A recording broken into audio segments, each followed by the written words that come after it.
Hello friends and welcome to the Exams Made Simple, and we are back again with the Hindu Complete Newspaper Analysis for 11th of June 2020. तो 11 June 2020 का news analysis देखेंगे. Before we start, these are the questions for you today. पहला question है, consider the following statements with respect to calling attention motion. तो calling attention motion के regarding कौन सा statement सही है, कौन सा गलत. Statement 1, it is introduced in the parliament by a member to call the attention of a minister to a matter of urgent public importance. B, it can be introduced only in the Lok Sabha. C, like the zero hour, it is an Indian innovation. Which of the following is correct? 1 and 2, 2 and 3, 1 and 3 या 1, 2 and 3. The correct answer for this will be C, 1 and 3. 1 और 3 सही रहेगा. ये किसी भी house में introduce किया जा सकता है. So that ways 1 and 3 will be the answer. Second question is, pygmy hawk is a critically endangered species found only in. Pygmy hawk इनमें से कहाँ पाया जाता है? काजीरंगा नेशनल पार्क, मानस नेशनल पार्क, औरांग नेशनल पार्क या Dibru Saikhowa national park. So which of the following is correct? So the correct answer will be B, Manas. Okay, only one viable population remains in the Manas Tiger Reserve. Okay. Question number 3 is, consider the following statements with respect to प्रधानमंत्री मत्स्य संपदा योजना. प्रधानमंत्री मत्स्य संपदा योजना के regarding कौन सा statement सही है, कौन सा गलत, आपको बताना है. First, the scheme aims to address critical gaps in the value chain including infrastructure modernization, traceability, production, productivity, post harvest and quality control. Second, it is being implemented by the Ministry of Fisheries, Animal Husbandry and Dairying. Which of the following is correct? 1 only, 2 only, both या none. Think of the answer. Now let me tell you the answer. Answer for this will be C. Both 1 and 2 will be the correct answer. So these were the 3 questions for you today. I hope you got clarity regarding that. Now the first news is from the front page. China reaches accord with India on LAC spat. अब China जो है India के साथ एक accord में आया है for the LAC. अभी आपको पता है कि LAC में बहुत ज़्यादा डिस्प्यूट चल रहा था. फिर से एक बार रिपीट कर देते अपन डिस्प्यूट को. जैसे डिस्प्यूट था बेसिकली वो इधर, ये जो बॉर्डर होता है ये पूरा वेस्टर्न बॉर्डर कहलाता है. ये हिमाचल प्रदेश उत्तराखंड वाला मिडिल सेक्टर कहलाता है. ये ईस्टर्न पार्ट कहलाता है. तो वेस्टर्न और ईस्टर्न पार्ट में बॉर्डर में डिस्प्यूट चल रहा था. सिक्किम में एक रीजन है नाकुला के पास डिस्प्यूट चल रहा था. और दूसरा यहाँ वेस्टर्न पार्ट में पेंगोंग सो लेक है, गलवन वैली है और देमचोक एक डिस्ट्रिक्ट है, यहाँ पे एरिया में चल रहा था. ठीक है ना. तो अभी जो डिस्प्यूट सॉल्व किया जा रहा है वो आपका वेस्टर्न बॉर्डर के लिए किया जा रहा है. This accord is for the western border. Naku La के लिए भी कोई भी सोल्यूशन नहीं निकला है, बट पेंगोंग सो वाले रीजन में सोल्यूशन निकालने के लिए दोनों ने बायलैटरली ठीक करना शुरू किया है. तो कल भी मैंने आपको बताया कि पेट्रोलिंग पॉइंट 14 है, पेट्रोलिंग पॉइंट 17 है. These are some of the patrolling points जहाँ पे डिस्प्यूट्स आ रहे हैं. दूसरा, पेंगोंग सो में डिस्प्यूट का रीज़न वो रिजेस वाले माउंटेन फिंगर्स हैं जो कि फिंगर्स इन द लेक कहे जाते हैं, जिसमें कि हम क्लेम करते हैं कि फिंगर 8 तक हम रीजन है हमारा और फिंगर 4 तक हम कंट्रोल करते थे. लेकिन चाइना ने क्या किया कि फिंगर 4 पे अपनी टुकड़ी भेज दी और वो कहते हैं कि आप फिंगर 2 तक ही करते हो. तो ये जो एग्रीमेंट है बेसिकली, ये अकॉर्ड जो है this is for the India and China border dispute in the western sector. और ये भी पार्शियल डिसंगेजमेंट ही है, मतलब पूरी तरीके से भी सोल्यूशन निकला नहीं है, but it is only the partial disengagement. Okay. Gujarat's pride grows at it now as it now hosts 674 Gir lions. Okay, so Gujarat prides itself on hosting Asiatic lions exclusively, and their numbers have now risen to an estimated 674 in the Gir forest area. तो Gir forest area में 674 हमारे पास Asiatic lions आ गए हैं. This is one of the highest population जो कि है. That is the reason why Gujarat is so much, मतलब कि काफ़ी अच्छी बायोडाइवर्सिटी वहाँ पे एग्जिस्ट कर रही है. Okay. One seen as a threatened by extinction. पे एक समय ऐसा लग रहा था कि ये जो एशियाटिक लॉयंस है they will be extinct and all, but now this population has almost grown by 29% from the last count in 2015. 2015 में लास्ट काउंट हुआ था, उससे अभी देखा जाए तो 29% से ज़्यादा ये बढ़ चुके हैं. So that is the beauty कि ये अच्छी बात है कि ये चीज़ इम्प्रूव हुई है. Okay, so that is the thing.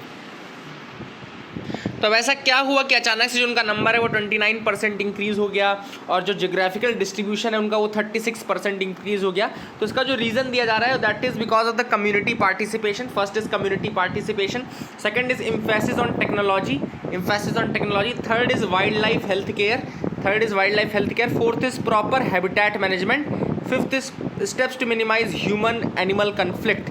These are the 5 reasons for increase in the number. अब ये 5 रीज़न याद रख लेना जब भी आपको आंसर राइटिंग करनी होगी, और इस तरह से आपसे क्वेश्चन पूछा जाएगा कि क्या किया जाए in order to improve the number of biodiversity, क्या किया जाए in order to increase the number of, कोई भी जानवर का नंबर इंक्रीज करना हो, ये सब, तो ये 5 चीज़ें आप बता सकते हो। कम्युनिटी पार्टिसिपेशन इंक्रीज करना, emphasis on technology, wild life health care, proper habitat management and steps to minimise human animal conflict. ये 5 रीज़न आप दे देना, that will be enough. Okay, तो ये नंबर देखो लिखा है। अब ये एक्सरसाइज एक्चुअली 2018 में सेंसस होना था लेकिन हो नहीं पाया, इसलिए 2019 में अभी रिसेंटली क्या किया गया, फिर कि हुआ क्या कि इनका नंबर एस्टिमेट किया गया जून में, तो from that it is coming 674। ये याद रखना, ठीक है ना, that is the thing which is important, you should remember this. Okay, आगे मूव करते हैं, थोड़ा लास्ट से हम आते हैं। न्यूज़ पहले सारी कंप्लीट करेंगे, उसके बाद लास्ट में एडिटोरियल्स देखेंगे।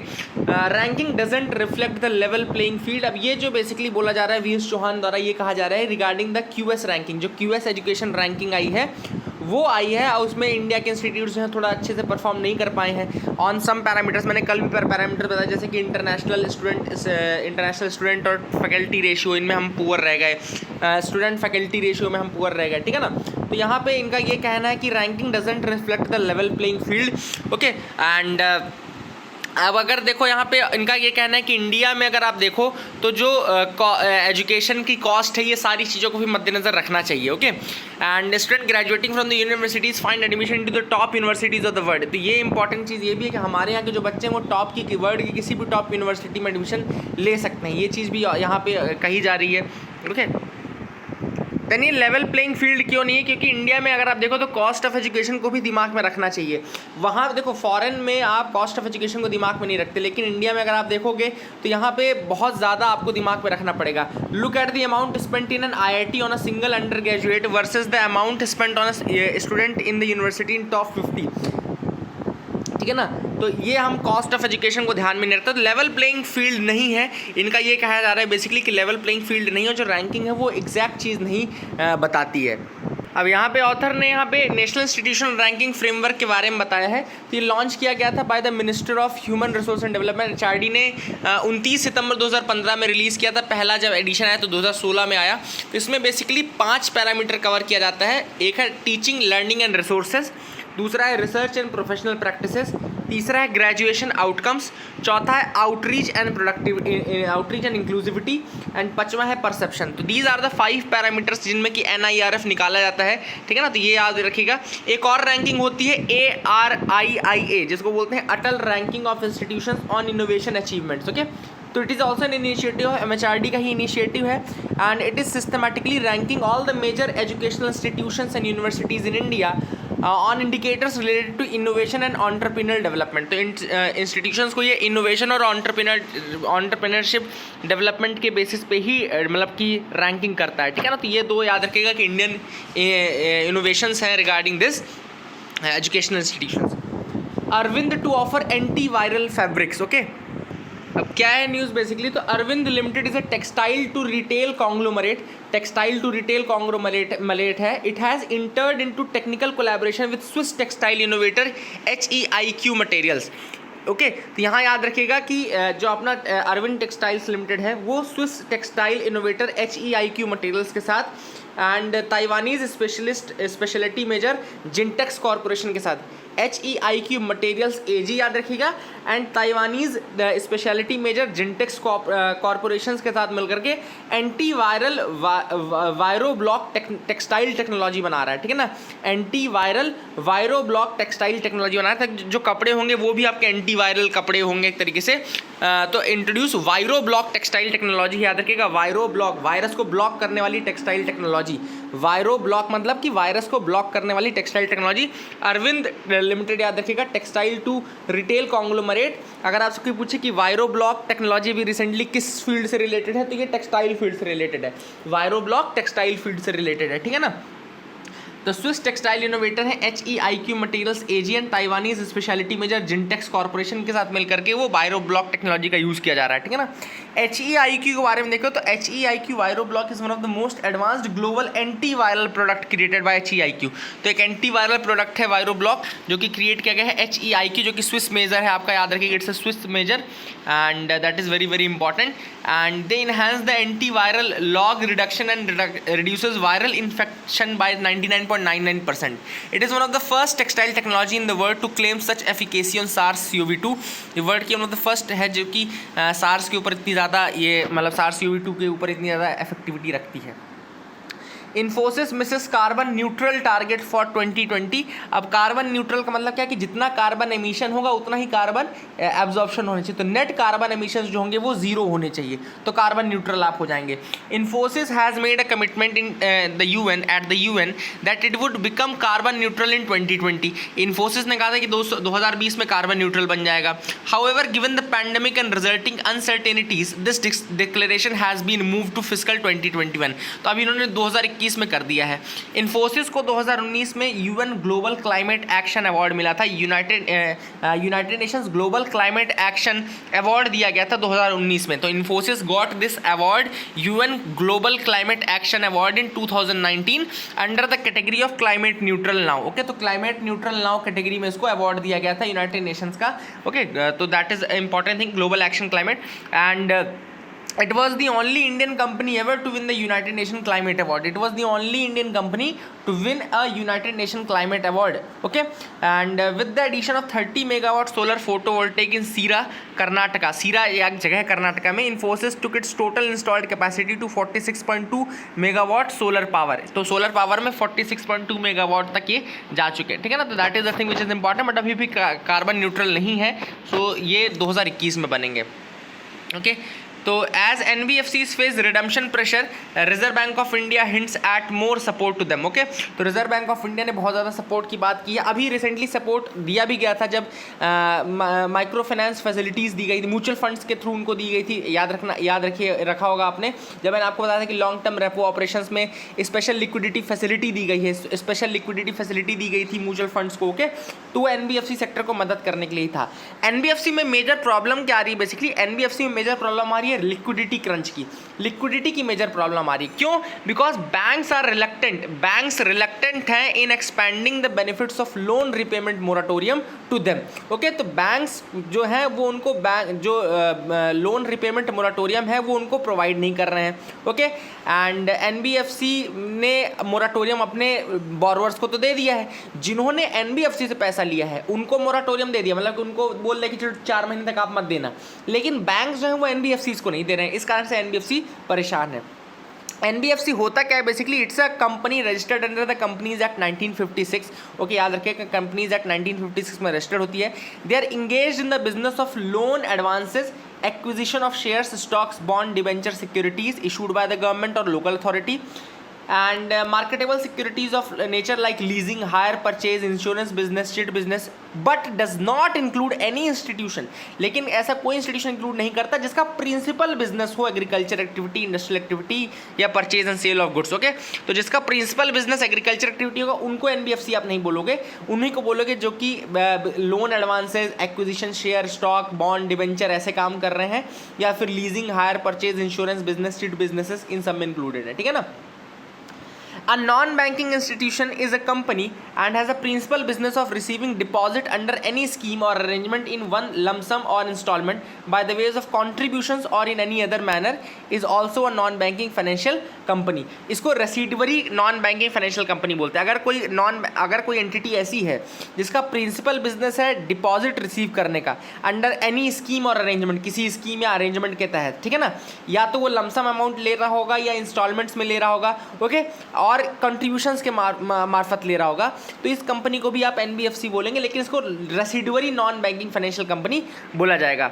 अब आप बोलोगे कि ये डिपॉजिट लेने देने का काम तो NBFC भी कर रही है, तो डिफरेंस क्या हो गया बैंक और NBFC में? तो डिफरेंस ये है कि NBFCs जो बेसिकली होते हैं they can not accept the demand deposit, NBFCs can not accept the demand deposit. यही क्वेश्चन UPSC में आपका आएगा इन्हीं पॉइंट्स में से। NBFCs do not form the part of payment and settlement system and cannot issue checks drawn on itself. The deposit insurance facility of the Deposit Insurance and Credit Guarantee Corporation is not available to the deposit of NBFC. मतलब कि जब NBFC के साथ आप पैसा deposit करते हो तो आपको गारंटी नहीं मिलती, लेकिन जब बैंक्स में आप डिपॉजिट करते हो तो आपको गारंटी मिलती है. The norm of public sector lending does not apply to the NBFCs. PSL apply नहीं करता है. Cash reserve requirement also does not apply to NBFCs. CRR requirement भी अप्लाई नहीं करता है. तो ये चीज़ें आप याद रखिएगा. These are some important things which you should remember. आगे मूव करते हैं, देखते हैं और क्या इंपॉर्टेंट न्यूज़ आइटम्स है जिनको हमको डिस्कस करना है. So you can move with us as well. New guidelines for import of exotic species. तो न्यू गाइडलाइंस आ गई हैं for the import of exotic species. तो ministry of environment, forest and climate change ने एक issue की है advisory, saying that people importing exotic live species will have to make a voluntary disclosure. तो जो लोग एक्जॉटिक लाइव स्पीशीज़ में trade कर रहे हैं उनको वॉलंटरी डिस्क्लोजर करना पड़ेगा. This is the new policy on exotic live species trade is saying. Okay, you have to make a voluntary disclosure if you are trading in exotic live species. This move comes as the outbreak of COVID-19 has raised global concerns about the illegal wildlife trade and zoonotic diseases. तो global concern आप सबको पता है कि illegal wildlife trade और zoonotic diseases में काफ़ी ज़्यादा बढ़ गया है, इसीलिए ये इशू, ये पॉलिसी सामने आई है. ठीक है ना. दूसरा चीज़, considering the significance of the import and export of exotic live species, the ministry has issued the advisory to streamline the process. Exotic species की डेफिनेशन क्या है? They are defined as an animal और plant species. अब देखो यहाँ पे important चीज़ ये है कि इसमें एनिमल और प्लांट स्पीशीज़ दोनों इंक्लूडेड है. Exotic species are those animal और plant species who have moved from their original range. ओके, तो जो अपनी ओरिजिनल रेंज से मूव कर चुके हैं to a new one. Original range से ऐसे एनिमल या प्लांट स्पीशीज जो मूव कर चुके हैं from original range to a new one, उनको एक्जॉटिक स्पीशीज कहा जाएगा. ठीक है ना. तो कौन कौन से एक्जॉटिक स्पीशीज़ इंडिया में आती हैं? बर्ड्स की आती हैं, रेप्टाइल्स की आती हैं, small mammals, fishes, even plants are imported. तो ये भी याद रखिएगा. Exotic live species shall be construed to mean only the animals named under the appendices 1, 2 and 3 of the convention of international trade in endangered sites of wild fauna and flora. तो याद रखिएगा, exotic live species shall be construed to mean only the animals named under the appendices 1, 2 and 3 of the Convention of International Trade in Endangered Species. Okay, तो याद रखिएगा, sites के जो अपेंडाइस 1, 2 and 3 में species का नाम है, उन्हीं में से एक्जॉटिक लाइव स्पीशीज़ रहेंगी, अदरवाइज नहीं रहेंगी. Those species which are covered under the Wildlife Protection Act of 1972, India के जो वाइल्ड लाइफ प्रोटेक्शन एक्ट 1972 के अंतर्गत जो स्पीशीज प्रोटेक्टेड हैं उनको आप ट्रेड नहीं कर सकते. दे कैन नॉट बी ट्रेडेड. याद रखिएगा, species covered under wild life protection act of 1972 can not B traded. Experts have welcomed this move. इसका काफ़ी ज़्यादा वेलकम किया जा रहा है. Okay, and for a new exotic live species, the importer should obtain a no objection certificate from the chief wildlife warden of the state. ये याद है कि exotic live species का import करने से पहले आपको NOC भी लेनी पड़ेगी, no objection certificate भी लेना पड़ेगा. Okay, for existing species, stock shall be declared by the owner holder as on 1 January 2020 to the chief wildlife warden of the concerned state or UT. तो स्टेट के chief wild life warden के सामने आपको अपना stock भी बताना पड़ेगा, plus आपको अगर कोई नया इंपोर्ट करना है तो आपको उससे NOC भी लेनी पड़ेगी. तो these are the things which are important. I hope you got clarity regarding them. US report takes note of CAA and NRC. तो यूनाइटेड स्टेट्स का जो स्टेट डिपार्टमेंट है उसने रिलीज़ किया है annual international religious freedom IRF report.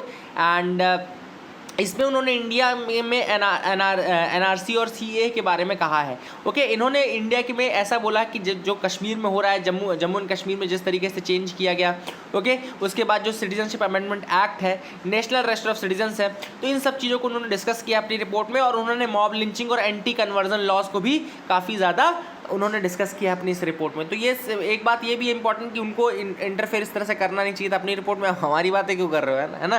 तो ये simple सी बात है, आप अपना काम करो. आप खुद क्या हो रहा है देख रहे हो कैसे लोग धरने में बैठे हुए हैं, तो आप अपनी बातें करो, हमारे यहाँ क्यों कर रहे हो. China disregarding the historic commitments on Naku La. तो मैंने आपको ऊपर बताया कि सिक्किम में जो नाकुला वाला रीजन है वहाँ पे भी चाइना ने मतलब दिमाग ख़राब करना शुरू कर दिया, बट वहाँ पे एक एग्रीमेंट ऑलरेडी है जिसमें कि जिसको चाइना एक्सेप्ट भी करता आया है। वो एग्रीमेंट है Sikkim Tibet convention of 1890। Sikkim Tibet convention of 1890 याद रखिएगा, सिक्किम तिब्बत कन्वेंशन ऑफ 1890 जो है it's a proof of India's ownership of the territory. India की ओनरशिप इस सिक्किम तिब्बत कन्वेंशन ऑफ 1890 से प्रूव होती है, ठीक है ना। तो चाइनीज़ ट्रूप्स बेसिकली क्या हैं, उन्होंने इस कन्वेंशन को बेसिकली पहले कभी नहीं इस तरह से तोड़ा, लेकिन अब वो तोड़ रहे हैं। According to the convention the boundary in the area is based on the watershed principle. यहाँ की जो बाउंड्री है वो वाटरशेड प्रिंसिपल पे डिपेंड करती है। वाटरशेड मतलब कि जैसे कोई रीजन होता है वहाँ से नदियों का ओरिजिन होता है, इस तरह से नदियाँ अलग अलग उसमें डिवाइडेड रहती है, उसको वाटरशेड रीजन कहा जाता है। तो वाटरशेड का ही प्रिंसिपल है। जैसे कि आर्टिकल 1 कहता है इस ट्रीटी कन्वेंशन का, the boundary of Sikkim and Tibet shall be the crest of the mountain range separating the water flowing into the Sikkim's Teesta. मतलब सिक्किम में जो तीस्ता रिवर है वहाँ पे जो वाटर जा रहा है, और दूसरा जो तिब्बत में मोचू रिवर है वहाँ पे जो पानी जा रहा है, तिब्बत का जो मोचू है वहाँ पे जो पानी जा रहा है उसको, उसका जो क्रेस्ट है, उसका जो टॉप है जहाँ पे ये तीस्ता और इधर मोचू का पानी डिवाइडर है, वो इसकी बाउंड्री होगी।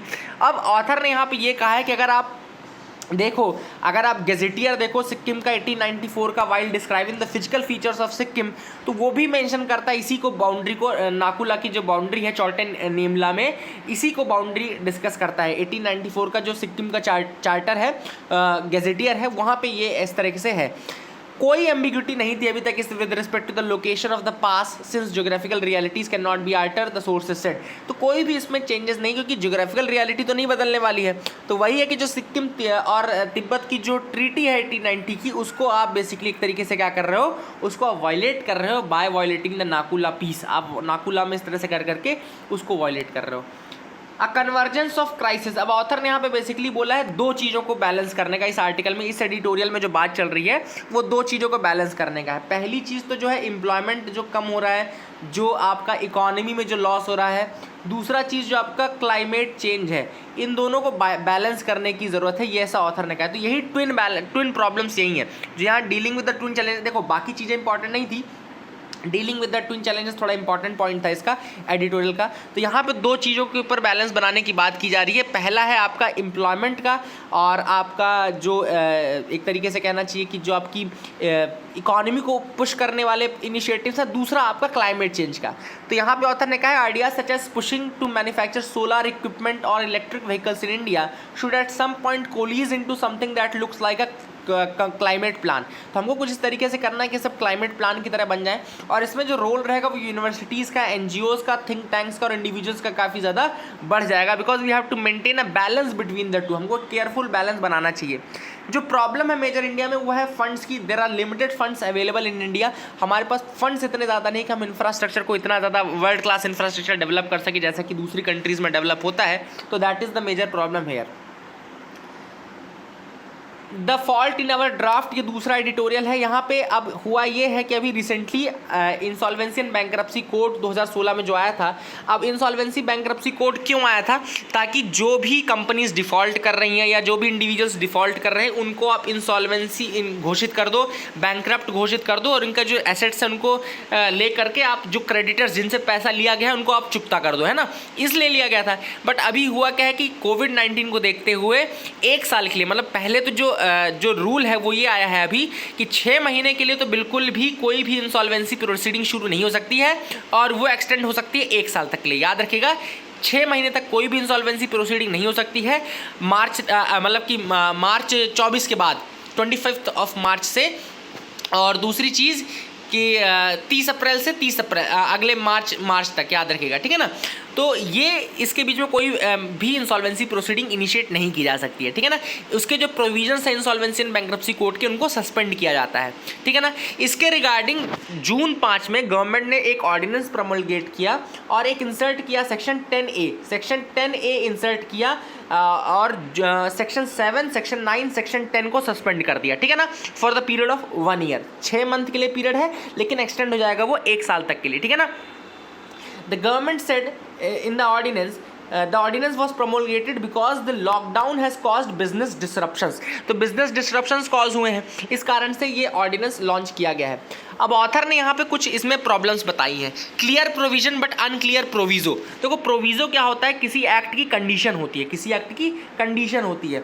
तो ऑथर ने यहाँ पे ये बोला है कि देखो for any default arising on or after 25th March 2020 for a period of 6 months or such period no exceeding than 1 year from this period as may be notified on this behalf। तो ये क्या किया गया, जो ordinance उसमें ये लिखा गया कि 25 मार्च 2020 के बाद for the period of 6 months और such further period not exceeding 1 year, मतलब कि 6 महीने और 6 महीने से ज़्यादा 1 साल तक आप मैक्सिमम उसको एक्सटेंड कर सकते हो। तो इसके बीच में 25 मार्च के बाद से आपको कोई भी इनिशिएट नहीं कर सकते इंसॉल्वेंसी प्रोसीडिंग। तो कुल मिलाकर के 25 मार्च से 25 सितंबर 6 महीने का हो जाएगा और 25 सितंबर से 25 मार्च फिर 1 साल हो जाएगा। तो 25 मार्च 2021 तक 25 मार्च 2020 से आप इनिशिएट नहीं कर सकते। लेकिन जो प्रोविजो है द सेक्शन, वो क्या कहता है, no application for insolvency shall ever be filed against a corporate debtor for any default occurring during the suspension period. तो सस्पेंशन पीरियड के समय अगर कोई भी डिफॉल्ट होता है किसी भी कॉर्पोरेट डेटर से, तो आप उसके अगेंस्ट इंसॉल्वेंसी प्रोसीडिंग नहीं इनिशिएट कर सकते। अब यहाँ पे ऑथर ने क्या बोला है कि सेक्शन 10A का जो ये प्रोविजो है, जो कंडीशन दे दी, तो ये जो है ये काफ़ी ज़्यादा वाइड कर देता है इसके स्कोप को। मतलब कि क्या होगा फिर ऐसे में कि जो नॉर्मल लोग हैं जो कि मतलब लॉकडाउन के अलावा किसी दूसरी चीज़ से पे नहीं कर रहे, तो उनको भी ये चीज़ बचा रही है ना, उनको भी तो प्रोटेक्शन मिल रहा है। तो सिंपल सी बात ये है, ऑथर ने यहाँ पे जो स्टार्ट किया है वो ये बोला है कि क्या हो रहा है कि सेक्शन 10A आपका उन सारी प्रोसीडिंग्स को मतलब कि रिमूव कर रहा है जो कि किसी भी रीज़न से हो रही हैं। मतलब कि डिफ़ॉल्ट अगर हो गया तो आप इनिशिएट नहीं कर सकते। लेकिन ऑथर का ये कहना है कि क्या हर डिफ़ॉल्ट क्या कोविड-19 के कारण ही हो रहा है? ऐसा तो नहीं कि हर डिफ़ॉल्ट कोविड-19 के कारण हो रहा है। तो इस कारण से ऑथर ने यहाँ पे बेसिकली अपना मतलब कि उठाया है मुद्दे को कि हर डिफ़ॉल्ट उसके कारण नहीं होता है। और यहाँ पे क्या हो रहा है कि हर डिफ़ॉल्ट को ही ये माना जा रहा है कि वो कोविड-19 कारण हो रहा है। तो होना क्या चाहिए था, होना ये चाहिए था कि जो भी डिफ़ॉल्ट कोविड-19 के कारण होगा उनको ही प्रोटेक्शन दी जाएगी, बाकी को नहीं दी जाएगी। दूसरी चीज़ ऑथर ने ये बोली है कि आप चलो बोल रहे हैं जो 25 मार्च के बाद से जो भी डिफ़ॉल्ट होंगे उसको आप इंक्लूड करोगे, लेकिन 24 मार्च को अगर कोई डिफ़ॉल्ट हो रहा है तो उसका क्या होगा, तो उसको आप इंक्लूड नहीं कर रहे हो। तो ये क्या डिफरेंस हो जाएगा। ओके, अगली चीज़ एक और इशू यहाँ पे ऑथर ने उठाया, the government increase the minimum default amount to trigger corporate insolvency resolution from 1 lakh to rupees 1 crore. तो जो ये इंसॉल्वेंसी रेजोल्यूशन था, गवर्नमेंट ने उसको इंक्रीज़ कर दिया था, 1 लाख से बढ़ा करके 1 करोड़ कर दिया था। डिफ़ॉल्ट अमाउंट जो होगी वो 1 लाख से बढ़ा करके 1 करोड़ कर दिया था। This was done to protect MSMEs from insolvency petitions. तो ऐसा में ये क्यों किया गया था, ताकि जो MSMEs हैं उनको इंसॉल्वेंसी पिटीशन से बचाया जा सके। However, this also operates against such MSMEs because they will now be forced to approach civil courts to recover the undisputed debt below 1 crore. But इससे होगा क्या कि जो MSME है, अगर कोई MSME है जिसका कि 1 करोड़ से कम का अमाउंट है, तो फिर उसको तो सिविल कोर्ट जाना पड़ेगा। ओके, तो ये अब उनको सिविल कोर्ट पे जाना पड़ेगा। And the suspension of these provisions will now impact even claims above 1 crore. तो अगर 1 करोड़ से कम का क्लेम है तो सिविल कोर्ट जाओ, और 1 करोड़ से ज़्यादा का क्लेम है अगर, तो फिर आपको 6 महीने का वेट करना पड़ेगा। तो MSME तो और ज़्यादा परेशान हो जाएगा इससे। तो ये जो चीज़ें हैं ये ऑथर ने यहाँ पे उठाई है। तीसरा जो ट्यूटोरियल हम डिस्कस करेंगे वह policing the police is not enough. ये आर्टिकल बिल्कुल इंपॉर्टेंट नहीं, काफ़ी चीज़ें इसमें अच्छी नहीं दी गई थी, मतलब बहुत ज़्यादा पॉइंट नहीं दिए गए थे। बट एक चीज़ बोला गया था कि जो आपके पुलिस है वो करे तो करे क्या। अगर पुलिस ज़्यादा हार्श हो जाती है तो आप बोलते हो कि पुलिस हार्श है, पुलिस डिस्क्रिमिनेट करती है। ये पुलिस अगर सॉफ्ट हो जाए, ज़्यादा ना करे, क्राइम बढ़ने लगे, तो आप कहते हो पुलिस इज़ टू सॉफ्ट, अच्छे से काम नहीं कर रही है। तो ऑथर ने यही 2 इशूज़ क्वेश्चंस रेज किए कि पुलिस करे क्या। दूसरी चीज़ जो ये केस हुआ आपका अमेरिका में, जिस तरह से पुलिस ब्रुटैलिटी देखी गई, ऑथर ने उसका एक रीज़न ये दिया है कि जो टॉप मोस्ट आपके ऑफिसर्स होते हैं उनके ऊपर बहुत कुछ डिपेंड करता है कि वो कैसा है। ऑफिसर आपका जैसा होता है वैसे ही आपकी पुलिस एक्ट करने लगती है। अगर ऑफिसर आपका क्रूअल है, वायलेंट है, तो आपकी जो अंडरलाइन पुलिस है वो भी इस तरह से हो जाएगी। तो इसलिए जो चेंजेस हैं वो आपको ऑफिशियल लेवल पे करना चाहिए, और पूरा सिस्टम ओवरऑल इस तरह से नहीं किया जा सकता। लेकिन आपको पॉलिटिकल रिलेशंस, लीडरशिप को और ये सारी चीज़ें समझने की ज़रूरत है। केवल पुलिस को आप इस तरह से बोलते रहोगे किस तरह से काम करो तो वो नहीं कर पाएंगे, ठीक है ना। तो लीडरशिप का बहुत इंपैक्ट होता है एंड पॉलिटिकल एस्टैब्लिशमेंट्स का बहुत इंपैक्ट होता है। तो that is it for the day friends. I hope you like our video. Please do like, share, subscribe, keep loving us, keep sharing us. Thank you and have a nice day.